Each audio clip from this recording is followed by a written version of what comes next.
d'avoir permis de nous exprimer.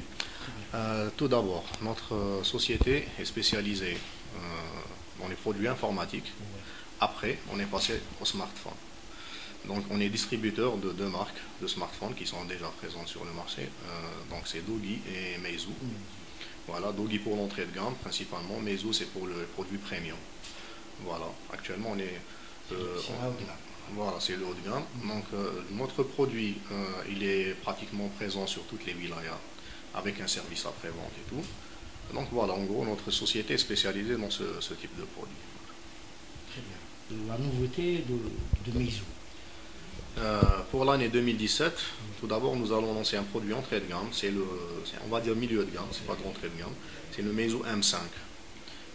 Nous avons l'intention de le présenter à la presse aussi assez bientôt. Et ce modèle, il est très très bien équipé.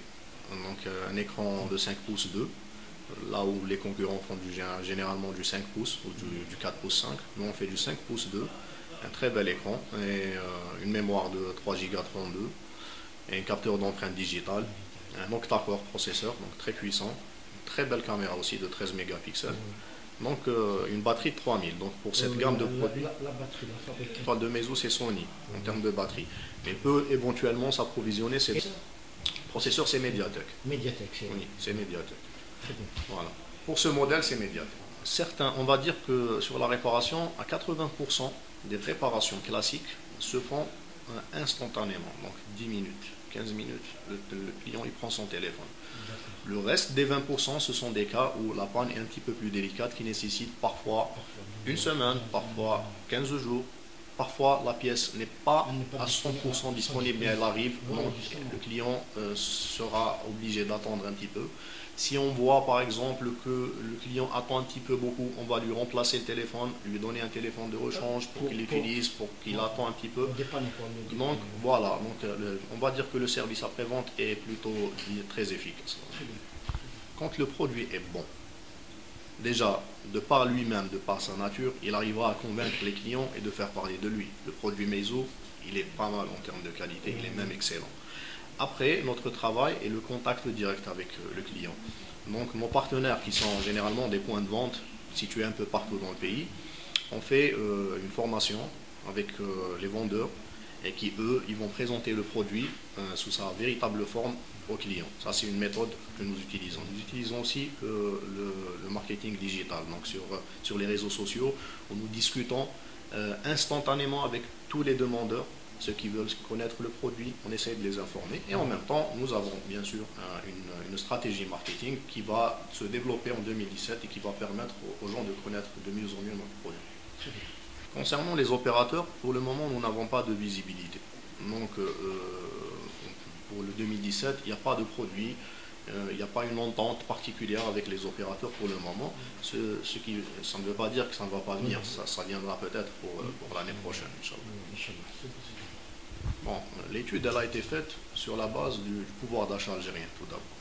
Donc l'Algérien ne peut pas se permettre toutes les technologies à des prix très forts. Donc notre recherche s'est basée sur ça. Après, il fallait trouver le bon fabricant qui va permettre quand même de fabriquer une bonne qualité de produit sans pour autant ruiner un peu le consommateur. Donc nous nous sommes concentrés sur ces deux marques-là parce que justement elles sont spécialisées dans la fabrication de produits à très bon rapport qualité-prix, donc le moins cher possible avec la meilleure qualité possible. Pour répondre un petit peu à cette question, si je peux me permettre, bien sûr. Alors, il faut connaître d'abord les coûts de revient, ou le coût de fabrication des grandes marques. Donc vous trouvez un produit qui coûte 100 $ par exemple à produire, qui est vendu ici à 40 000 dinars. Ce sont pratiquement les marges utilisées par les grandes marques. On achète le nom, tout le monde le sait. On n'achète pas en réalité uniquement la qualité. Les marques que nous utilisons, ils vont vendre uniquement le téléphone aux clients algériens. Ils ne lui vendent pas le spot publicitaire. Ils ne lui vendent pas la publicité. Donc c'est en quelque sorte tout ça. Ils préfèrent faire profiter le client directement du produit lui-même. Donc c'est pour ça, ça justifie un petit peu le prix. Bon, pour la qualité, pour ne pas faire douter les gens, ils sont fabriqués avec les mêmes composants. Donc des caméras Sony ou Samsung, des batteries Sony, ce sont les mêmes composants qu'on trouve voilà, exactement. Donc la qualité est pratiquement la même, mais avec des prix beaucoup plus bas. Donc, de notre côté, les portes sont toujours ouvertes à d'autres marques. Donc il est possible que nous introduisons d'autres marques dans le futur, à l'image des grandes marques que tout le monde connaît, donc sans les citer pour le moment.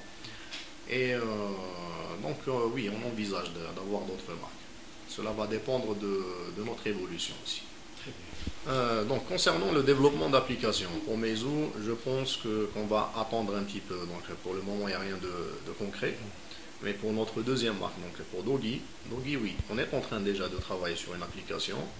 Et nous sommes à la recherche de développeurs compétents justement pour intégrer des applications 100% algériennes dans nos smartphones. C'est un projet qui est en cours. très bien.